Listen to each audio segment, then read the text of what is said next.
Qu'est-ce qui vous anime dans ces projets?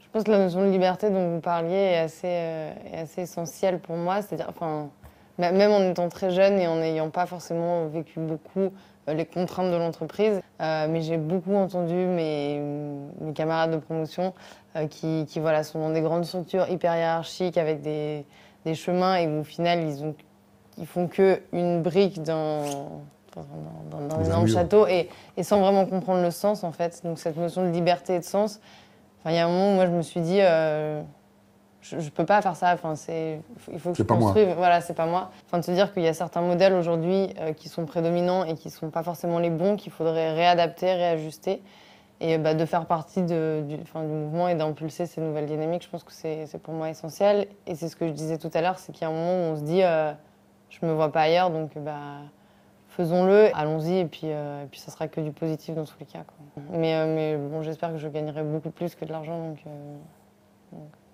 Alors, Aurore, quelles sont tes motivations? Je rejoins Alizée sur beaucoup de points. L'envie, justement, de liberté, de ne pas être dans les contraintes de l'entreprise, mais justement de mener mon entreprise moi-même, de mener mes projets moi-même. C'est vrai qu'au sein de mon école, déjà, j'ai pu mener mes projets moi-même et j'ai vu à quel point ça m'animait et j'avais envie de continuer dans cette direction parce que voilà, quand on mène nos projets, que les réaliser, de les voir se réaliser, c'est juste... c'est quelque chose qui t'apporte beaucoup personnellement, professionnellement. Et la retraite? La retraite. Comment tu vas payer ta retraite? Est-ce que tu te poses la question? Est-ce qu'on aura encore des retraites? Voilà, déjà, bonne est-ce qu'on question. aura encore des retraites? Et oui, bien sûr, je me la pose, mais justement, c'est pour ça aussi que j'ai envie que mon projet soit viable et rentable. Et Marie? Alors, mes motivations, ça rejoint aussi beaucoup la notion de liberté. J'ai besoin d'une grande marge de manœuvre que je trouve très peu dans les grandes entreprises. Et ma première motivation, c'est l'idée du projet. Parce que je suis persuadée qu'avec le projet se base déjà sur une communauté existante de plus de 1000 jeunes passionnés et digital natives qui peuvent faire écho de façon assez impressionnante aux événements qu'on peut couvrir et surtout à des événements qui ont du sens sur l'innovation sociale ou l'entrepreneuriat social. Donc c'est surtout l'idée qui me plaît. L'idée, effectivement, et le sens qu'il y a derrière. Mais vous voulez en faire une vraie entreprise? Alors moi, je suis auto-entrepreneur, donc pour moi, ça peut se concilier très bien avec mon job actuel et mener ce projet à côté. J'ai une question, c'est que là, quand on vous écoute, ça a l'air quand même assez simple. Oui, on cherche ses premiers clients, on se prend des noms, et puis finalement... J'ai pas dit que c'était simple. Non, mais voilà. Donc c'est pour ça, est-ce que vous pouvez un peu nous raconter...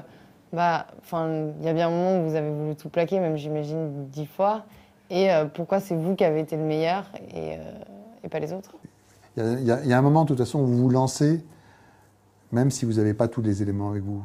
C'est pour ça que c'est ce que je disais, il faut faire semblant d'avoir totalement confiance en soi, même si c'est pas vrai. Mais après, vous trouvez des solutions, souvent. C'est-à-dire que vous allez dire, je vais le faire pour vous, parce que je sais que je vais y arriver, même si au fond de vous, vous dites, attends, comment je peux faire pour le faire? Mais après, vous allez trouver les bonnes solutions. Qu'est-ce qui vous angoisse? Avoir un toit, pouvoir manger et pouvoir rembourser le prêt étudiant. Déjà, non mais c'est important. Ça ne me paralyse pas, mais du coup, je ne me lance pas à cause de ça.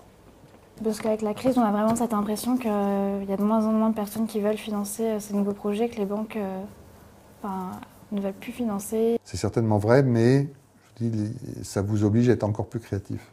Ou alors dans d'autres pays aussi. Il y a la France, mais on a la chance d'avoir le monde aujourd'hui. J'ai le sentiment qu'aujourd'hui, on parle beaucoup, c'est la crise, etc. Mais que si on regarde vraiment, en fait, l'argent pour financer les projets, il y en a. Et on voit certains endroits où il manque de bons projets, en fait. Donc je me dis que si on est bon et que si on est parmi les meilleurs, l'argent, on le trouvera. Moi, justement, ce qui on va dire, est le petit stress positif qui vient toujours tirer, c'est justement cette vitesse-là dont vous parliez. Et de se dire qu'il y a des initiatives qui se montent aux quatre coins du monde, aux quatre coins du pays, enfin partout très vite, que les gens sont hyper connectés et que soit on est dedans, soit on n'est pas dedans. Il faut se dire, il faut aller vite parce qu'il faut être le premier, quoi. Donc, il y a 3 jeunes entrepreneuses en face de moi et je vous souhaite bonne chance. Merci. Merci.